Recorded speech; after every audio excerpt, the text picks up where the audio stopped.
नमस्कार, बहुत स्वागत है आपका हमारे इस खास कार्यक्रम एमर्जिंग सरगुजा में। मैं हूं आपके साथ प्रेरणा मिश्रा। तो आज इस कार्यक्रम में मुख्य रूप से हम 3 जिलों की बात करेंगे, वो है सूरजपुर, कोरिया और एमसीबी, यानी कि मनेंद्रगढ़, चिरमिरी, भरतपुर। और जब हम बात करेंगे सूरजपुर की, क्योंकि आज सूरजपुर जिले से ही हम इन तीनों क्षेत्रों के विकास कार्यों की बात करने जा रहे हैं। और इस जिले को अगर प्राकृतिक धरोहर कहें तो वो गलत नहीं होगा। इसी के साथ यहाँ पर खनिज का वरदान भी है। खूबसूरत पहाड़ों और नदियों से घिरा सूरजपुर, इस क्षेत्र में क्या संभावनाएं हैं और किस तरह से यहाँ पर काम किए जा रहे हैं और क्या विकास का मॉडल होगा, तमाम बातें आज हम जानेंगे हमारे खास मेहमानों से। तो चलिए कार्यक्रम की शुरुआत करते हैं। और चर्चा की शुरुआत करने से पहले मैं मंच पर आमंत्रित करना चाहूँगी मेरी सहयोगी तृप्ति सोनी को, जिसके साथ ही मैं आज के खास मेहमानों को यानी कि अपने पहले पैनलिस्ट को मंच पर आमंत्रित करूंगी, जिनसे हम इस कार्यक्रम में चर्चा करेंगे। सुरेंद्र साय पैकरा जी होंगे हमारे साथ, सीएसपी हैं सूरजपुर से। जोरदार तालियां सुरेंद्र साय पैकरा जी के लिए। इसी के साथ लीना कोसम जी हमारे साथ इस चर्चा में जुड़ेंगी, सीईओ हैं, जिला पंचायत सीईओ हैं लीना कोसम जी। और पंकज कंवल जी इस चर्चा में हमारे साथ होंगे, डीएफओ हैं पंकज कंवल जी सूरजपुर से। तो इन तीनों अधिकारियों से हम बातचीत करेंगे कानून व्यवस्था, इसी के साथ ग्राम पंचायतों की क्या स्थिति है और जंगल, क्योंकि सूरजपुर की अगर बात करें हम, यहाँ पर 40% जंगल है और यहाँ के जंगलों का किस तरह से संरक्षण हो रहा है और वहाँ पर रहने वाले आदिवासियों का, वहाँ पर रहने वाले ग्रामीणों को किस तरह से सुविधाएं मिल रही हैं, तमाम बातें आज इस पैनल के माध्यम से हम जानेंगे। तो हमारे खास मेहमान हमारे बीच इस वक्त मौजूद हैं, जिनसे हम चर्चा करेंगे और इस बातचीत को आगे बढ़ाएंगे। ओवर टू यू तृप्ति। आप भी आइए, मुझे ज्वाइन करिए। और हम हैं सूरजपुर में। ये ज़िला बेहद ख़ास है और सूरजपुर से हम ना सिर्फ सूरजपुर की बात करेंगे बल्कि मनेंद्रगढ़, चिरमिरी, भरतपुर और कोरिया ज़िले की भी हम बात आज करने वाले हैं, क्योंकि ये सरगुजा, इमर्जिंग सरगुजा का चैप्टर 2 है। हमने अंबिकापुर में अलग अलग ज़िलों की बात की और विकास के सोपान पर कैसे सरगुजा आगे बढ़ता जा रहा है, तो इसकी बानगी देखने को मिलेगी आज हमें जब बातचीत करेंगे हम कानून व्यवस्था की, गांवों की, शहरों की। बहुत स्वागत है आप लोगों का। पहला सवाल मेरा लीना जी आपसे है। 502 गांव वाला ये जिला है, कैसी व्यवस्था, क्या प्राथमिकताएं आप लोगों की? सूरजपुर ज़िले में 481 ग्राम पंचायतें हैं और जिला पंचायत और जनपद पंचायत के माध्यम से और ग्राम पंचायत के माध्यम से जो त्रिस्तरीय पंचायती राज संस्थाएं हैं, उसके माध्यम से यहाँ पर सभी कार्य संचालित हो रहे हैं। अगर ग्राम पंचायतों की बात करें तो ग्राम पंचायत अपने आप में एक इलेक्टेड बॉडी है और राज्य से और शासन से या केंद्र शासन से जो भी योजनाएं या आती हैं, उसका क्रियान्वयन जिला पंचायत, जनपद पंचायत और ग्राम पंचायत के माध्यमों से होता है। और वर्तमान में जो योजनाएं चल रही हैं उसमें जिले और ग्राम पंचायतों के बीच जो दूरी है उसको कम किया गया है और योजनाओं के त्वरित क्रियान्वयन के लिए बेहतर प्रयास किए गए हैं। जी बिल्कुल। तो मुख्य रूप से अगर हम कनेक्टिविटी की बात करें तो उसको बेहतर करने की कोशिश की जा रही है। जी मैं लौटूंगी लीना जी आपके पास। सुरेंद्र साय जी, सवाल मेरा आपसे है, क्योंकि ये ऐसा क्षेत्र है जहाँ पर ग्रामीण आबादी भी ज़्यादा है, आसपास जंगल भी हैं, तो ये तो कहा नहीं जा सकता कि अपराध होंगे नहीं, लेकिन अपराध का यहाँ पर जो पैटर्न है वो थोड़ा डिफरेंट है और उस पर लगाम लगाना कितना चैलेंजिंग? सबसे पहले तो आप सभी लोगों को मेरा नमस्कार। आपका मैडम सवाल काफ़ी अच्छी है और जिस तरीके से ग्रामीण परिवेश में जो अपराध हो रहे हैं, निश्चित तौर पे उसको हम लोग लगाम लगाने की पूरी तरह से कोशिश कर रहे हैं। और इसमें एक सबसे अच्छी पहल मैडम हम लोग अपने एसपी साहब के निर्देशन में कर रहे हैं। अभी जस्ट अभी 15 दिन पहले ही हम लोगों ने एक सजग सूरजपुर के नाम से जो है एक अभियान चलाया था और इसमें ये था कि हम लोग थाने में जो है ब्लॉक स्तर पे कबड्डी की खेल हमने चालू करवाया था। तो सभी थाने में तकरीबन 50-60 की टीम आई थी, तो लगभग हम लोग 520 टीम करीब पूरे ज़िले में कबड्डी की टीम थी। और इस टीम के माध्यम से पुलिस को किस प्रकार से सहयोग लेना चाहिए, आपराधिक गतिविधियों पर किस प्रकार से हमको सूचना एकत्र करना चाहिए, इन सभी चीज़ों को लेकर के हमने कार्यक्रम किया था। और इतनी अच्छी कार्यक्रम था जिसको हम लोग भी एहसास नहीं कर पाए थे कि इतना अच्छा होगा। तो निश्चित तौर से उसका हमको परिणाम ये मिला कि जगह जगह हमको सूचना आने लगा कि इस क्षेत्र में जो है ना कहीं गांजा जा रहा है, कहीं कुछ आ रहा है। और इसका परिणाम हमको अच्छा मिला। तो इस तरीके से हम लोग एक ग्रामीण परिवेश में जो छोटे छोटे अपराध हो रहे हैं उसको रोकने का पूरा प्रयास कर रहे हैं और निश्चित तौर से हम लोग इसमें सफल हो तो रहे ये हैं। कबड्डी अभियान अभी भी जारी है? बिल्कुल मैडम, और उसको हम लोग और आगे स्तर पे बोलना चाहूँगा कि जो जिले ब्लॉक स्तर पे किए हैं हमने, उसको जिले स्तर पे जो जीते हुए टीम है वो आएंगे और निश्चित तौर से एक अच्छा इम्पैक्ट पड़ेगा उस पर। मतलब सोशल पुलिसिंग आपकी जारी है ताकि लोगों का भरोसा बढ़े। जी मैडम। बिल्कुल। अब बात कर लेते हैं जंगल की। पंकज कंवल जी हमारे साथ में है, डीएफओ सूरजपुर, एक रेंज इस जिले का। सबसे बड़ी बात तो ये कि आपके यहाँ हाथी तो परमानेंट मेहमान हैं, या मेहमान नहीं, ये तो उनका घर ही है। तो ये चुनौती कितनी बड़ी हो जाती है आप लोग के लिए? प्राथमिकता क्या यही रहती है कि हाथी मानव संघर्ष को कैसे कंट्रोल किया जाए? इसके लिए क्या प्रयास वन विभाग की तरफ से होते हैं? सबसे पहले तो बहुत बहुत धन्यवाद मुझे इनवाइट करने के लिए। जैसे कि हमारा जो ज़िला है वो नेशनल पार्क और एक एलिफेंट रिजर्व से घिरा हुआ है, तो ये हाथी के मूवमेंट का एक ये नेचुरल कॉरिडोर रहा है।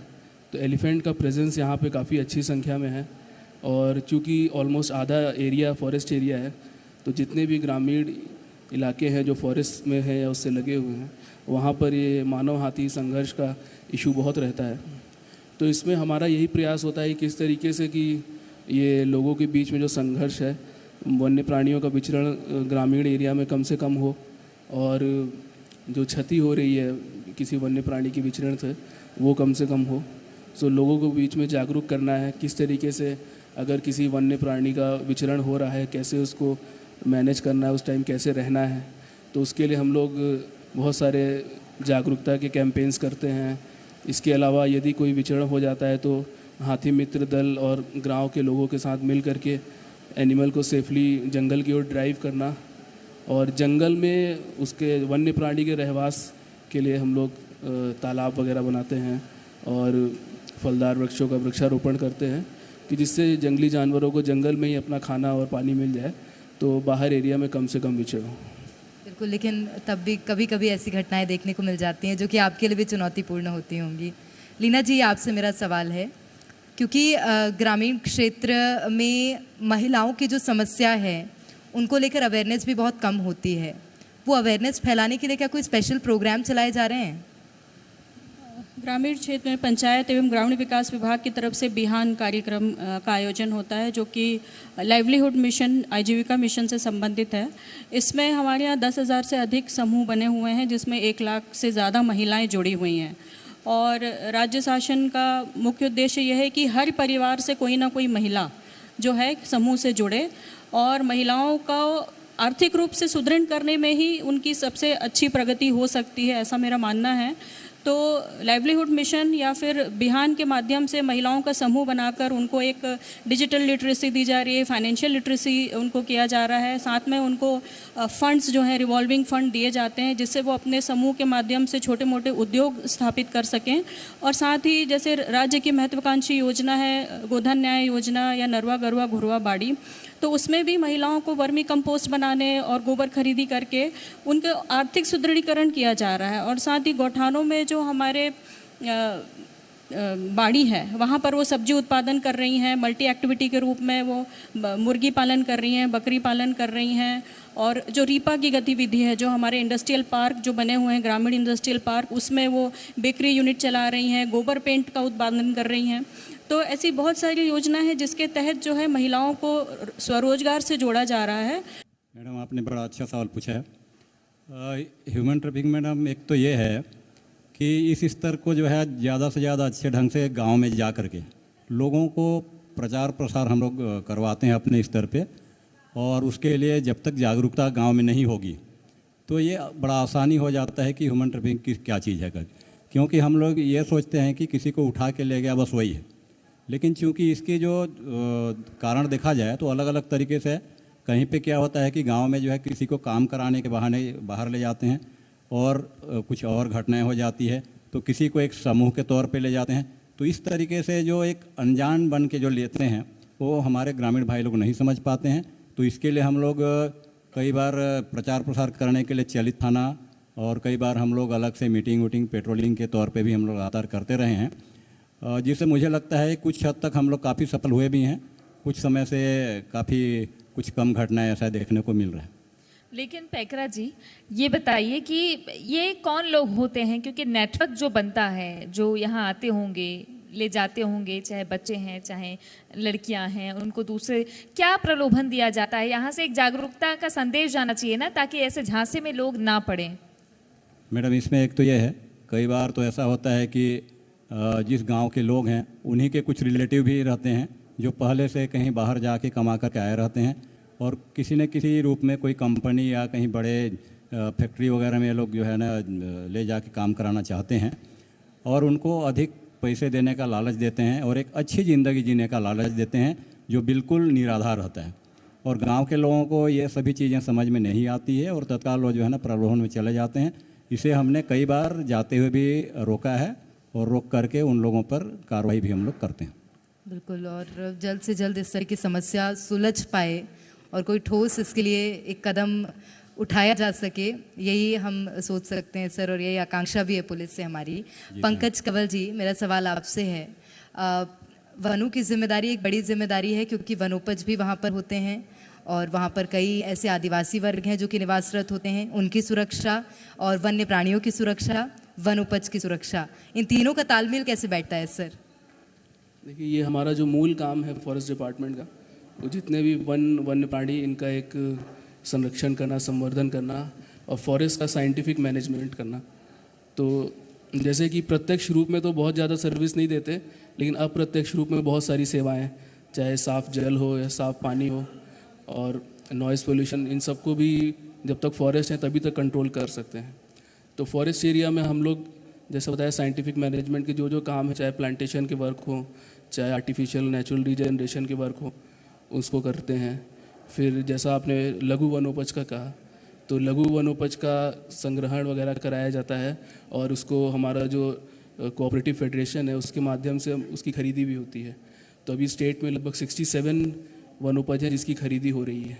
इसके अलावा तेंदुपत्ता का भी जितना भी कलेक्शन होता है उसका भी हम लोग फेडरेशन के माध्यम से कलेक्शन करते हैं। और लघु वनोपज का जो खरीदी होता है उसका प्राइमरी प्रोसेसिंग भी वनधन केंद्र हमारे यहाँ पर हर जगह पे है, तो उनके माध्यम से हम लोग प्रोसेसिंग करके उनके एंड प्रोडक्ट्स छत्तीसगढ़ हर्बल्स या फिर संजीवनी स्टोर्स के माध्यम से बेचे जाते हैं। तो इसमें बहुत लंबा एक सप्लाई चेन का नेटवर्क होता है जिसमें महिला समूह और आदिवासी वर्ग जुड़े रहते हैं, तो उनको काफ़ी मॉनेटरी बेनिफिट भी होता है। इसी के आपके यहाँ प्रोसेसिंग हो रही है वनोपज की? जी, यहाँ पर जैसे हमारा केतका में एक वनधन केंद्र है, तो वहाँ पे करील से अचार बना रहे हैं, मुनगा का प्रोसेसिंग पाउडर बनता है। तो इस तरह का कुछ प्राइमरी प्रोसेसिंग भी होता है हर्रा बहेड़ा वगैरह के, और एंड प्रोसेसिंग कुछ प्रोसेसिंग सेंट्रलाइज यूनिट्स हैं स्टेट में, वहाँ पे वो प्राइमरी प्रोडक्ट्स जाते हैं, उनका प्रोसेसिंग होता है। ठीक, बिल्कुल।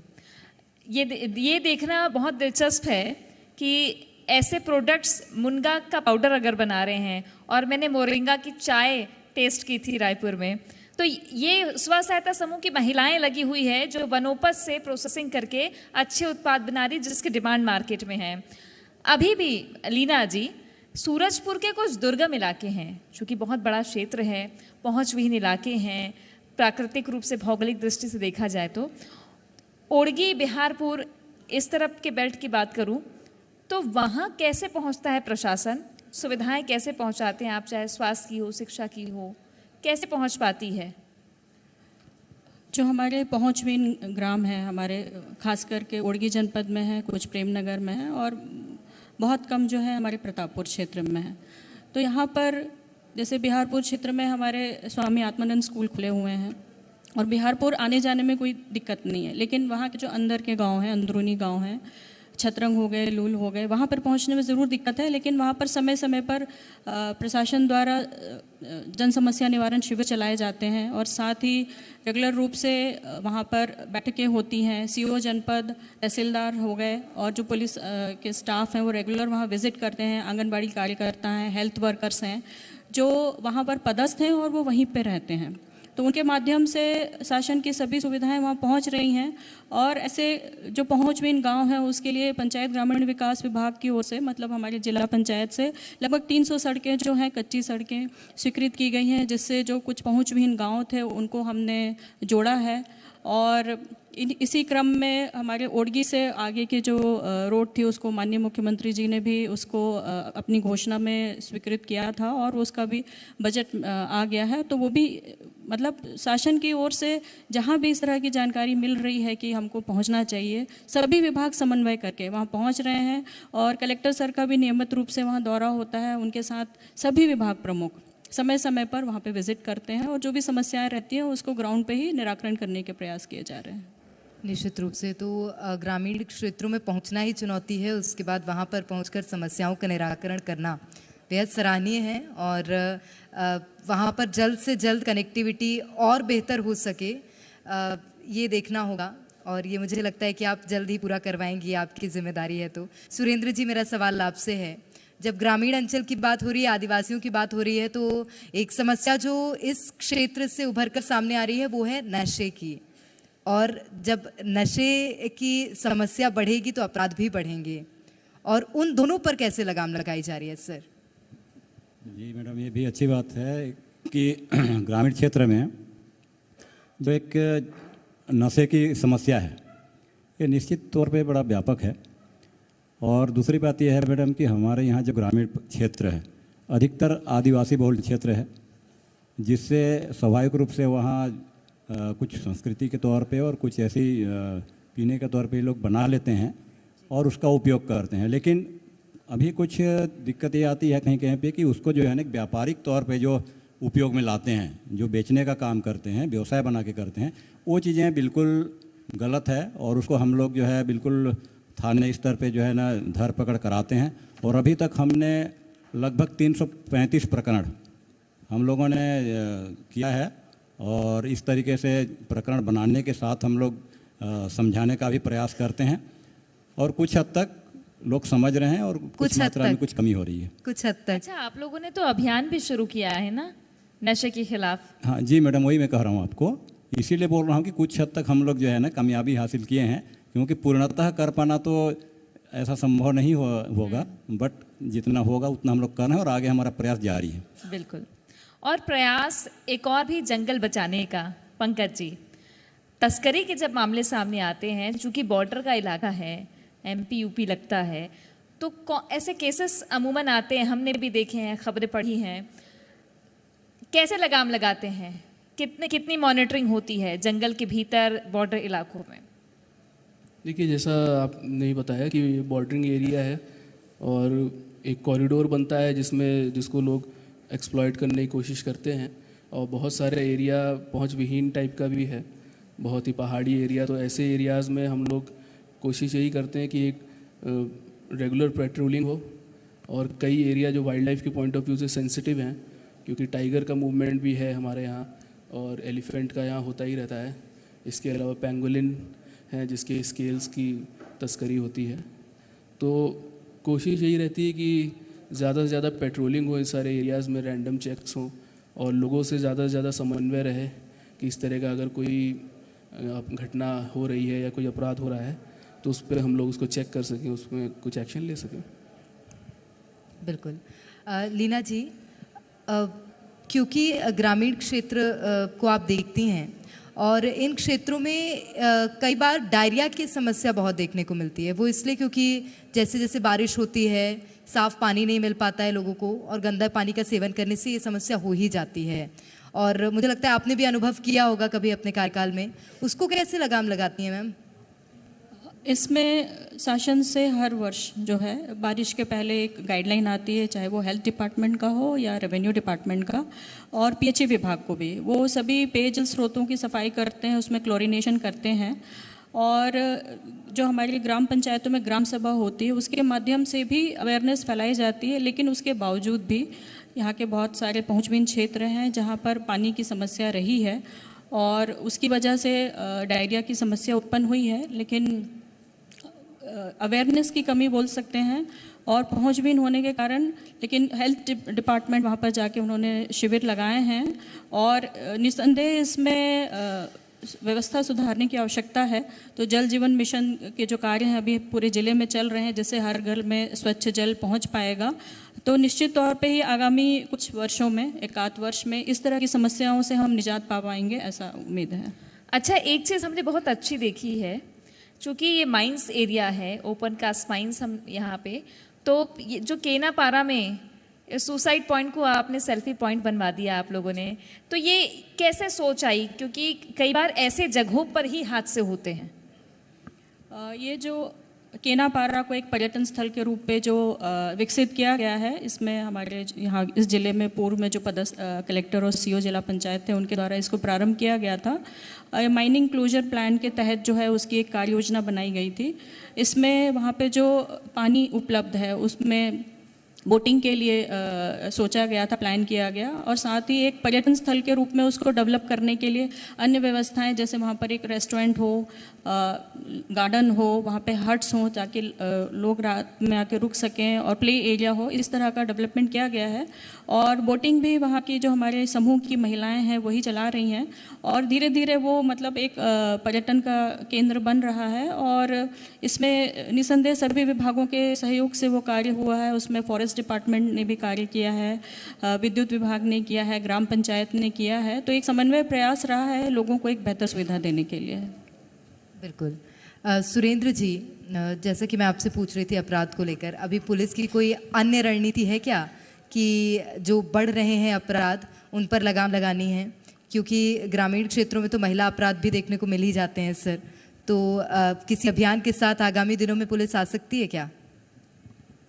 मैडम, ग्रामीण क्षेत्र में अपराधों को रोकने के लिए हम लोग एक तो चलित थाना का कार्य कर रहे हैं हम लोग, जिसमें गांव में जा कर के जो हमारा थाना है वो वहाँ पे सब कुछ रिपोर्टिंग भी होती है, बाकी तत्काल में जो आवेदन शिकायत होती है वो होती है, और गांव वालों से विस्तृत चर्चाएं होती है।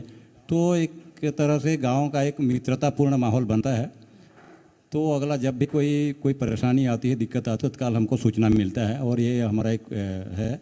और इसके अलावा हम लोग बीच बीच में लगातार गांव में पेट्रोलिंग की टीमें भेजते हैं, और उसमें हमारा प्रभारी को भी हम लोग भेजने का निर्देश दिए हुए हैं, जिससे लोगों में एक जो भय बना रहता है कि पुलिस से हम किस तरीके से बात करें, कोई चीज़ को सूचना कैसे दें, इन सभी चीज़ों का हमको अब धीरे धीरे करके कुछ फ़ायदा मिलने लगा है।